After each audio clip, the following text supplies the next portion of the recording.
Hello everybody, welcome out to the stream. I'm excited to be here with you today for day 20 of DiscipleQuest to become the very best shoutcaster ever.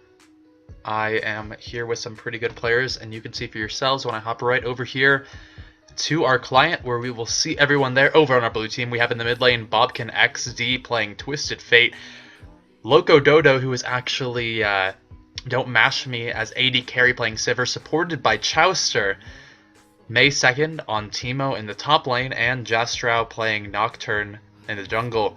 Over on the purple team, it is going to be LMQTC Ackerman with Gragas in the top lane, and he is the top laner for LMQTC.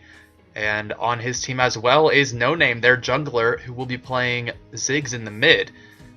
Zane King and Zerbek will be in the bottom lane as Lulu and Twitch, and Tabasco is going to be in the jungle on Vi. Looking at these team compositions, I can see Teemo actually getting a bit of abuse down in the top lane, but if he gets initiated on, then Ackerman can definitely do a lot of work on him, especially comboed with a gank from Vi. That Gragas Vi combination is particularly deadly, and once they find out someone with that assault and battery, then it's a pretty simple explosive cask and barrel roll body slam to finish off the job. So he's gonna have to play really careful, make sure that he uses those shrooms for vision, as well as the typical zoning and damage that you usually do, but to really stay safe up there. In the mid lane, Twisted Fate is a champion we haven't seen too much of recently. He can actually do very well against Ziggs if he can catch him with the stun, but Ziggs does outrange Twisted Fate, and it might give him the chance to farm and harass and leave No Name safe from Bobkin XD. Really, Bobkin should be looking to farm up and then potentially gank that bottom lane. Thresh, especially Chauster's Thresh, can set up some really skillful ganks in the bottom lane. Landing that Death Sentence, Flay, and Box, and getting a mid from your Twisted Fate is pretty certainly a guaranteed kill. We're going to head over here to the load screen so we can see all of our beautiful champions and championettes. And the skin war is going over here to our blue team. Unfortunately for our LMQTC brothers, they do not have any skins between them. They feel like running around naked here, which for Gragas is going to be his most natural habitat. The bot lane should be pretty even. I really don't see a lot of aggression coming out of there unless Chauster can grab a really good hook early on. And if he can do so, which I definitely expect him to be able to do, then it could be a kill, or at least a summoner blown. However, Lulu and Twitch don't necessarily have what they need to initiate a fight until they get, I would say until Twitch gets his Blade of the Ruined King, and then Twitch could stealth in, Lulu could pop her ultimate on him, and he could pop up his enemies. And that would be best to set up a gank, since if he's that close to Thresh at that point, it could be a dangerous spot to be in. However, if Vi does come in, I feel like Tabasco is really just going to have to decide where to spend his time, because every lane is going to be pretty gankable. Instead of having those lanes that he really can't go to. Nocturne will also be just kind of rushing to level 6. Both these champions gank particularly well at level 6, and have a little bit of a substandard ganking before then.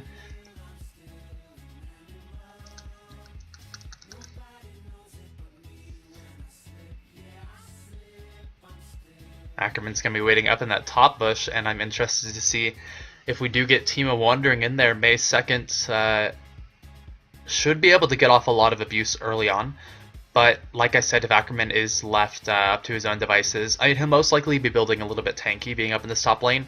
However, that explosive cask is still a stunning amount of displacement that not even a Teemo can run away from, as annoying as he can be. And I would like to point out my beautiful Teemo hat that just came in the mail today. And so maybe I should be cheering for him, but I mean, it's Teemo, how can you?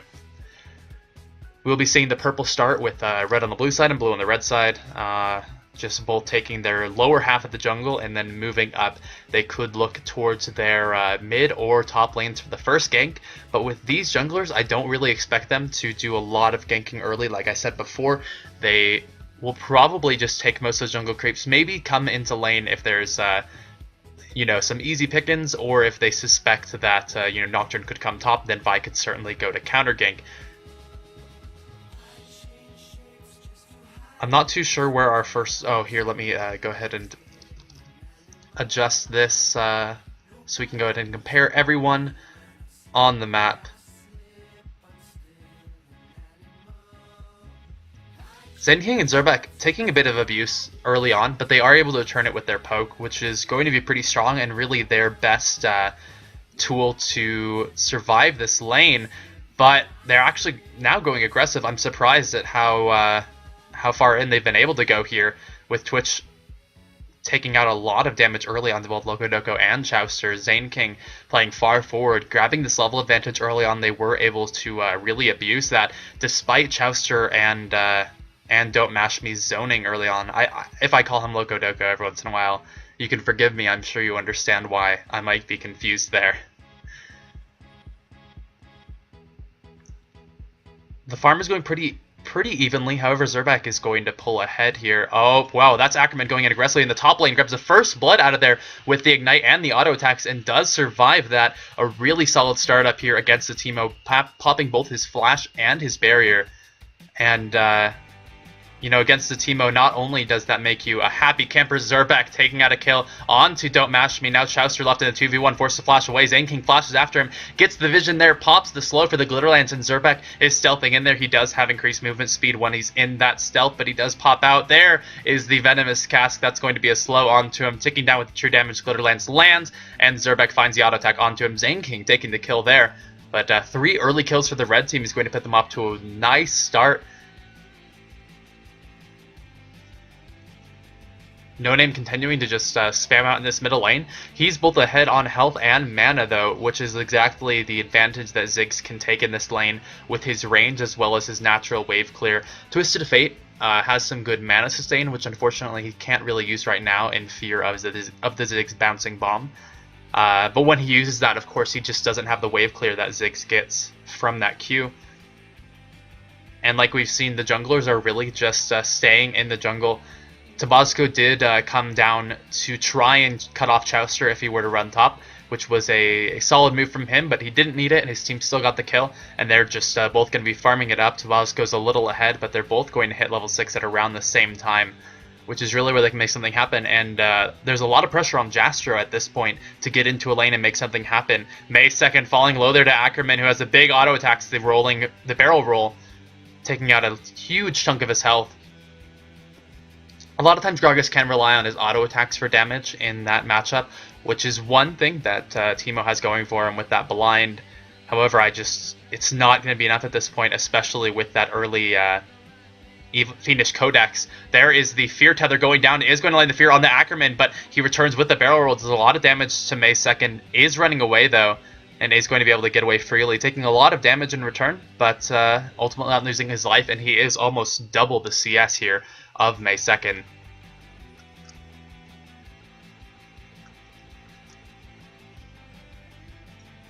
I'm channeling the inner Teemo hat, and let's see what Teemo can pull off here as Jastro does move in from behind. Just wasting a bit of time, soaking a bit of experience, but not really going to help his team out too much. Chauster now could be caught in a bad spot. There's a flash ball breaker in from Tabasco. Chauster's running away. He tried to get a kill there onto Zenking, but he couldn't quite find it. Now he's on low health. DontMashMe trying to return some damage and force Tabasco off of this. There's the exhaust on the Tabasco, and they're not going to be able to follow up. Chauster will be safe from this one. Now Zenking in a rough spot. Look, oh, DontMashMe needs one more auto attack, but there's the shield in time. Now there's the Vault Breaker. Oh, an excellent death sentence. They take out the kill onto Zerbeck. Chauster's still in there. Tabasco can't find the damage. The shield from the Lantern is going to be enough. DontMashMe finds his 2nd kill, and Bobkin moves in for the final kill on the Zenking. That was a 3-for-0. And some excellent baiting by the blue team, evening up the kills, bringing them up to within 100 gold. And I was almost a little confused about what exactly was going to happen.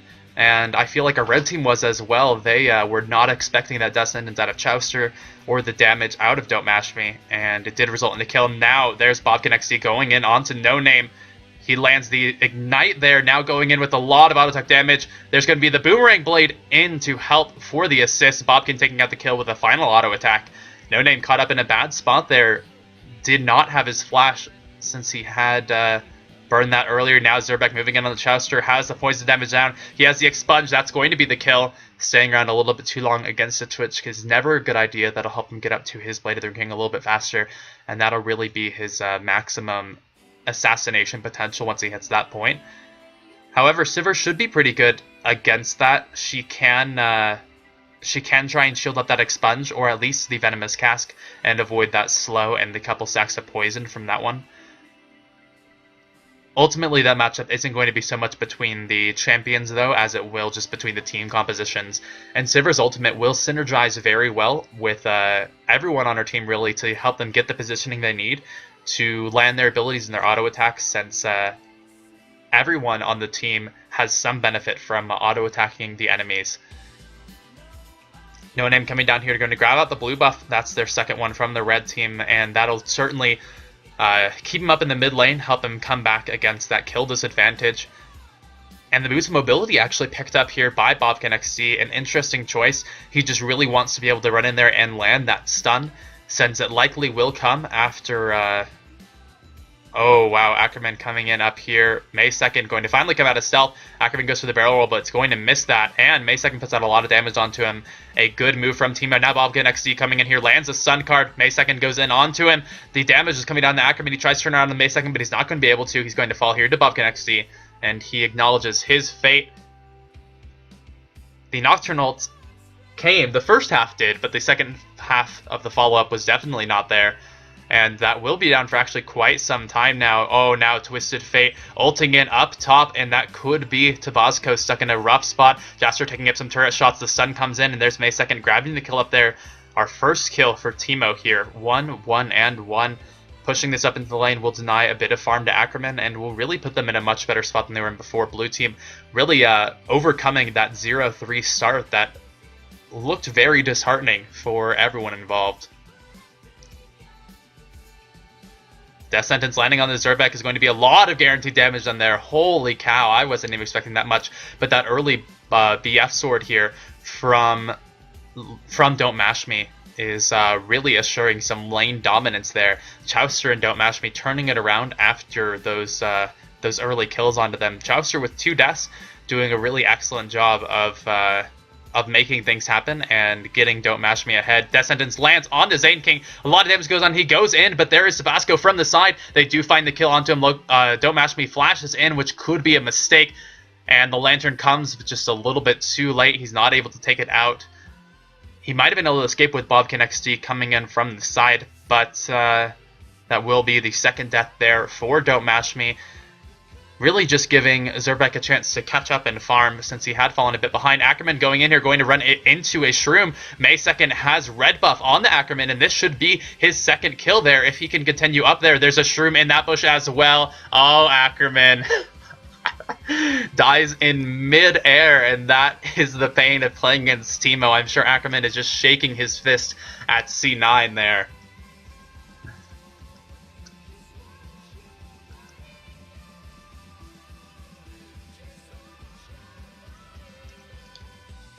Right now our gold looks to be about 1,300 in the advantage of our blue team, who've turned this around, like I said, enormously.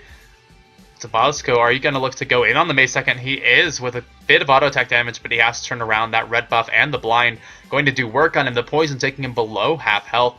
And May 2nd is playing this incredibly well, going for a Haunting Guise as his first item.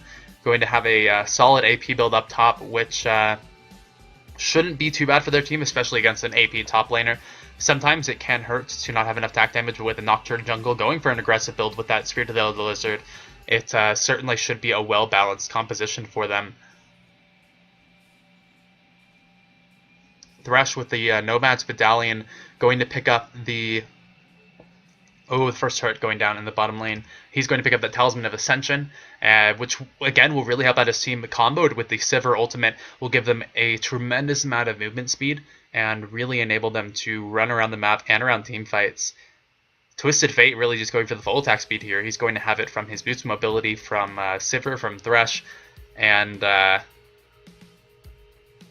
just hopefully they're not relying on him to burst anyone down from 100 to 0, because that is one advantage he most likely won't have. The second turret go down here for the blue team. They've taken out 2 to 0. There's the Descendants landing onto Tabasco, taking a lot of damage there. Chauster coming in for the Fear Tether. He is able to Vaultbreaker out of that, though. Won't be feared up today. Burning a couple of ultimates out of there and not spending any of their own.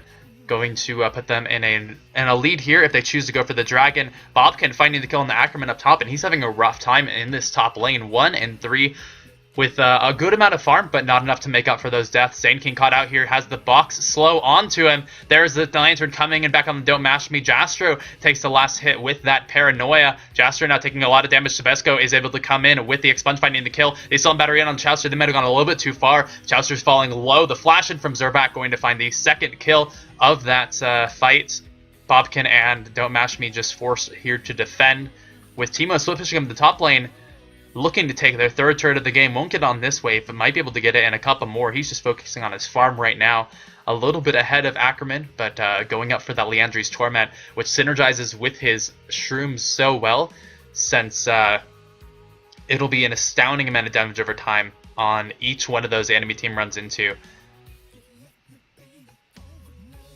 No Name picking up the third blue here for the red team. They really need him to be able to clear out those waves, since they can't afford to lose any more turrets, especially their inner ones. That'll really open up the jungle and that side of the map for the blue team, and with this early advantage, it's going to mean a lot of landed hooks from Thresh, a lot of Paranoia opportunities for Jastro, and a rough position for the red team. So I expect them to see mounting huge defenses soon. Fortunately for them, Ziggs is farming up a Storm, and if there was anyone who was to have some wave clear, it would be Ziggs. They also will have Ackerman in there eventually when he decides to join up with the rest of his team. However, right now he's been remaining in the top lane, trying to keep his turret safe, trying to farm up where he can, grabbing that Athens Unholy Grail, not going for a very tanky build, instead really just going for a typical Gragas mid. And I'm not too sure what we're going to see from him next. Now Ackerman there just trying to clear out the waves. Bobkin XC coming in here, just going to find some damage onto the turret instead, knowing they can't dive Ackerman quite yet. Finding the wild cards, though, might open up an opportunity, and Ackerman is there backing off, leaving the turret. Oh, is it going back in? The turret's on low health. He has to be careful. He just wants to defend it up for as long as possible. Maysekon going to find the kill onto this turret, though, and that will be the third here for the blue team. No, he's not. He's making a liar out of me. Backing off of there. Chauster going aggressively in the enemy jungle. Going to find Tabasco there on the red buff. He did stand on top of a ward. Tabasco now can go in, but does not choose to follow up with a Vaultbreaker. Instead, just hopped over the Golem wall. This turret's so close to dead. Oh, there's the ward and the death sentence. He jumps over the wall, manages to get the flay there onto Ackerman. Throws on the box, and the box takes out the kill there. Now No Name looking for Chauster is going to waste a bit of his time there, but will eventually find the kill. Zerbeck and Zanking moving in on Jastro, but he will escape. Chauster survived for a significantly long time, but that did enable the turret and the kill on the Ackerman for them. Oh, that's Duskbringer almost landed. Maysekon walks right into the stealth Zerbeck and does give up his life, but the 3,000 gold advantage here. Don't Mash Me pushing in the bottom lane, taking out that inner turret. Now moving on. The recalls are coming out of red team to stop him, but he will be able to get a solid amount of damage onto this inhibitor turret. Ackerman respawning is going to clear out those waves, but Don't Mash Me with a really solid showing in the bot lane, and that 4v5 fight for his team went oh so well, taking four turrets total in the game, 2 out of that single push. And with 4,000 in their favor, it's really going to result in some big items. We can see the Sheen and Needlessly Large Rod probably going for Azanya's Hourglass if he wants to get in there and initiate. If he goes for Rabadon's, that would certainly give him a lot of both single target and AoE damage on the enemy team. Don't Mash Me has picked up a Bloodthirster and some Berserker's Greaves, which is going to mirror the build of his opponent Zerbeck. I was expecting to see a Blade of the Ruined King out of Twitch for the assassination potential, but instead he's just going for the huge single target damage as well as AoE damage when he pops his ultimate, and that will be just kind of the most significant attack damage you can come out with at this point. A pickaxe picked up by Don't Mash Me could be either Last Whisper or an Infinity Edge, but with this build I expect to see a Last Whisper for the damage on the Boomerang Blade as well as each auto attack. Boots and mobility coming out from 2 members on the blue team. Chauster picking up his second pair, or the second pair. Hopefully he doesn't have 2 pairs of boots, which although it might seem logical at first, is not a good strategy in League of Legends. Will help him to get in there, maneuver in for the death sentences. From what we saw in that last fight, he was able to land such a good one on the Ackerman. Oh, now the stealth comes in from Zerback. There is the Vault Breaker in from Tabasco. He has his Assault and Battery. Chauster is going to sacrifice his life, enabling DontMashMe to run out of there for free. Zerback is dominating with a 7-1-1 showing, so Red Team isn't as behind as it might have seemed from the total gold. Having such a fed Twitch at this point is certainly going to put them in a position for a comeback. Jastro wants to come in here for the steal, but he can't quite find it. Gets caught up by the ward there, and that will be some global gold going over to the Red Team, closing the gap by about 1,000. No Name finds out Bobkin XD. He tries to turn some damage on the No Name, but Zerback and Zenking are there from behind. The Paranoia comes in from Nocturne, but he chooses to go in onto No Name there, doing a bit of damage, forcing the Wild Growth out of Lulu. Tabasco comes in on the Bobkin XD. There is the Assault and Battery. The damage is there onto Bobkin, and he does finally fall to the excessive force from Vi. And Blue Team's going a bit too aggressive here. They're giving up a few too many kills, and they're allowing Red Team to make it back into this game. They still don't have the advantage, though, and if they can pull off these turret pushes, then I suspect Blue Team can just suffocate them out in their base. Ackerman comes in from the side. There's the explosive cask, but DontMashMe shielded it up at the perfect time to not take any damage or knockback from it. It did find Chauster, but that wasn't the target they were looking for. The double spell shield on this Blue Team is pretty interesting, and it definitely gets rid of a lot of the initiation that both Vi and Gragas possess in this composition. Teemo is being Teemo up in the top lane, just throwing down his shrooms for defense and pushing endlessly. He has his Liandry's Torment and his Sorcerer's Shoes, going for a heavy magic penetration build. Now DontMashMe looking for an enemy in this bottom jungle. Tabasco did not take out the blue buff. It is still up, but it's most likely going to go over to No Name here, as Blue Team can't quite find a position on there. Blue Team isn't the most need of contesting. Tabasco getting caught out there by Chauster. His Vault Breaker was stopped, and Chauster finds his third kill of the game with a lot of damage from that box. Now Zerback looking for Chauster, gets the Venomous Cask on them, gets a couple of auto attacks. Chauster turns around for the flay. He sacrifices his life, but will it be in vain? Zerback survives on the side there. Locodoco forced to flash out. DontMashMe, of course. It's not Locodoco. He is back in Korea. It's DontMashMe on the really, really difficult to overcome name there.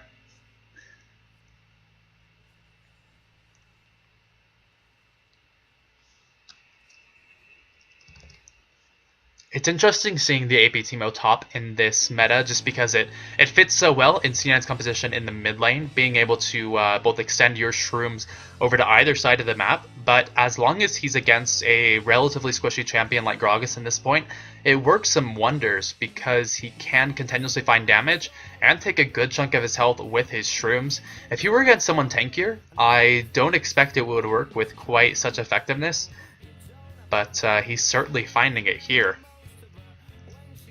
Chauster looking to go in onto Vasco, but he is caught out by the Vault Breaker there. He decides to jump over the wall there with the Death Sentence, taking a lot of damage from Baron, but does survive from that one. A good escape there. Maysecond just causing havoc up in this top lane.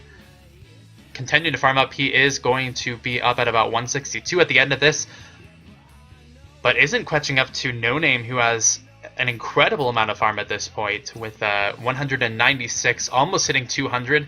And with that ultimate, that will be 206, taking 10 minions out with a single ultimate. And that's one of the strengths of Ziggs. He has kind of the longest range assured wave clear, since other champions like Ezreal or Draven might not necessarily get every minion with those. However, with this ability power coming out with the Athens and Holy Grail, and then that Nisa Gerard, which is probably going to go into Rabadon's Death Cap, since No Name has stayed pretty safe. He doesn't need the safety from a Zanya's Hourglass that you might expect from him. The Rabadon's has been finished by Bobkin XD over here on the Blue Team, and he has another Blasting Wand here to go into his Lichbane, coming out with a really heavy turret pushing build. Oh, Ackerman caught it there by the Death Sentence, but Chauster won't follow that up. He wasn't quite sure about the location of the enemy team there, and he didn't want to jump into 3 or 4 of them, which he definitely would have there. A smart decision there, just getting a lot of damage onto Ackerman. DontMashMe playing pretty far forward. He knows he doesn't have to fear a Vi assassination having that spell shield, which is kind of one of the most hilarious abilities where Vi can just ult onto you and you can just wait until she gets close, spell shield, and she'll just reach you and then won't do anything. Oh man, those bouncing bombs doing work though. No Name really doing a lot there. DontMashMe does block the explosive cast, which is going to mean that Tabasco can ult in, and that's exactly what he didn't want to use the spell shield for. Now Chauster having to flash out there, but there is Tabasco flashing in, and the damage over time from Twitch is going to get it. Chauster trying to return for a kill, flashes in, but the shield from King is enough. Chauster gets out of position there, playing a little bit too aggressively. There are two members of the blue team split pushing on both the top and the bottom. No Name did recall. It will be the inner turret, though, for the red team. They're continuing on here to the inhibitor turret, and no one's there to defend it.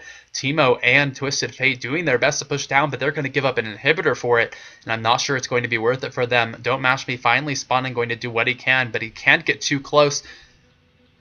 Ackerman doesn't have his explosive cask up. He did use it previously to take out Jastro, but oh, actually, DontMashMe and Bobkin doing work there on Ackerman, almost taking out Zerbeck, just trying to stand there and take out the inhibitor, but he can't quite do it. The paranoia from Jastro there to finish him off. And Ackerman now running away. The ult in from Twisted Fate, going to find the kill there, and King certainly won't live for long. Let's see if he runs into a Shroom first, or if Bobkin can simply finish him off there. There's the wild cards for the kill. The follow-up there, and this is going to be a Baron attempt here from Blue Team, since they have taken out 3 members of Red, and they saw Tabasco going in and finishing off May 2nd. Let's see if Tabasco can come in for the God Steal. His team is respawning, so it would be on the No Name and Zerbeck here if he were able to grab it.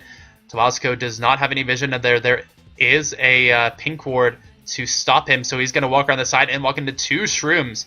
Really well placed from May 2nd, doing a lot of work to help his team even after his death. That post-mortem zoning that Teemo can provide, always going to help out his team. Their gold advantage certainly isn't as significant as it was before. Only 2,000 separating the two teams right here, but with the Baron buff, it will catapult them to an effective 3,000 or 4,000 gold more in terms of stats. If I have that right, it could maybe be a little bit lower. The farming from No Name really going to do a lot for him and putting him ahead, but he needs to turn that into teamfight presence and into kills. He's 3-1-5, so he hasn't died much, but he also hasn't gotten nearly as many kills as other members such as Zerbeck or Bob can have.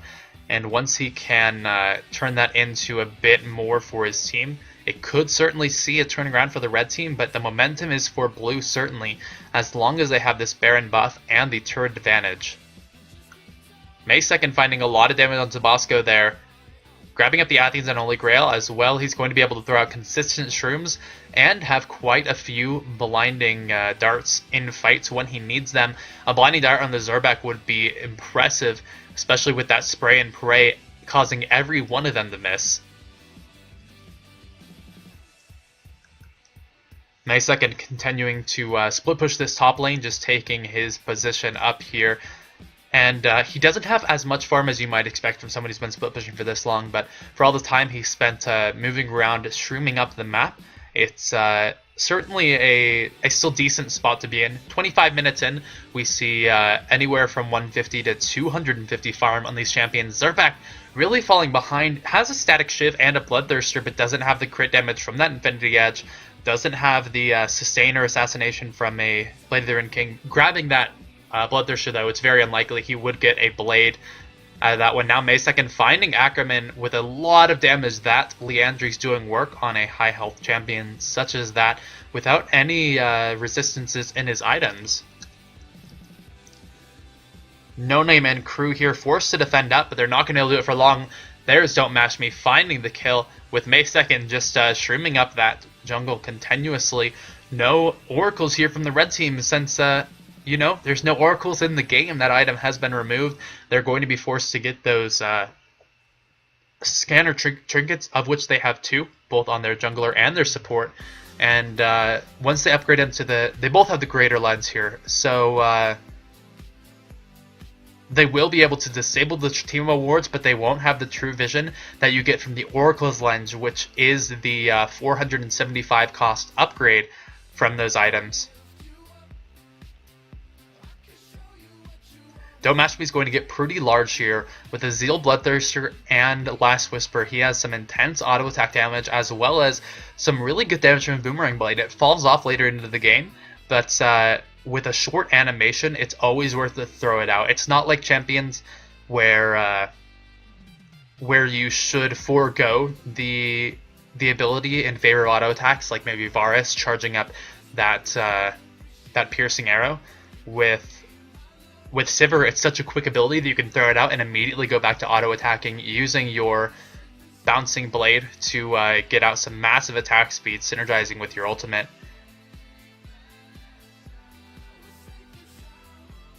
The Mega Inferno Bomb from Ziggs has been doing a good job of clearing out these waves, keeping them from pushing in, but right now it's not going to help him win a fight. It's not really helping him to assure a turret. It's just helping to defend their own. And with this constant split push from both Bobkin and May2nd, they're continuing to move in closer and closer to those inner turrets. Ackerman taking a good amount of damage from that blinding dart, and he's not having too happy of a time in top against Teemo, but, you know, who would? Vi picking up a... Wow, I am so spacey today. Of course it's a Banshee's Veil. I don't even have to mouse over that. I know the item name. One thing that I could certainly send some work on. So picking up Banshee's Veil, going to deflect one spell cast every 25 seconds that she goes without taking damage, which is going to help from getting caught out by a death sentence, as well as help him after he flies in with that Assault and Battery to not get blown up instantly. The magic damage reduction helping against Chauster, May2nd, and Bobkin XD. Oh, Bobkin taking a lot of damage. There's a Mega Inferno Bomb. He flashes out of it. Probably wouldn't have killed them, but it certainly would have done a lot of damage. Chauster taking up some turret shots, allowing DontMashMe to get a bit of damage onto there, but Tabasco is going to find Chauster here, and there's the Assault and Battery onto him. He pops the box for some disengage, but he's still going to fire there to the Zerbeck.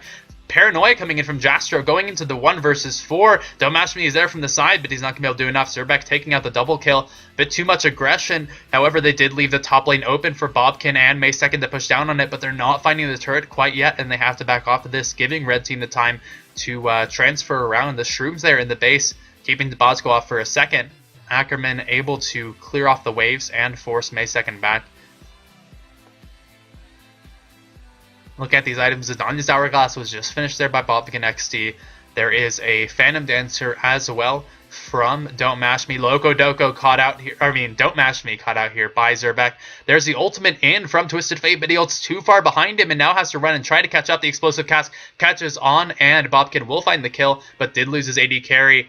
Finally had the kill there, but the flash in, bouncing bomb, he does dodge out of it. He has the stun card there, gonna find No Name there and take out the kill with massive damage from the wild cards. Tabasco and King popping the Talisman of Ascension. Bobkin trying his best to run away. However, Tabasco does have his, oh, there's a Lantern in from Chauster. Tabasco tries to move in with the Vault Breaker, but Chauster respawning and moving up there just in time, able to save his AP carry. Good guy, Thresh.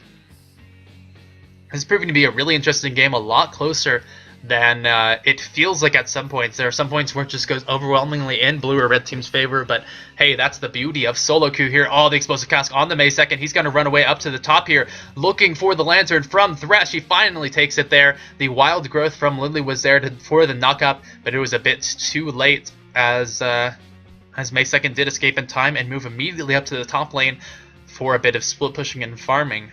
What's new, though?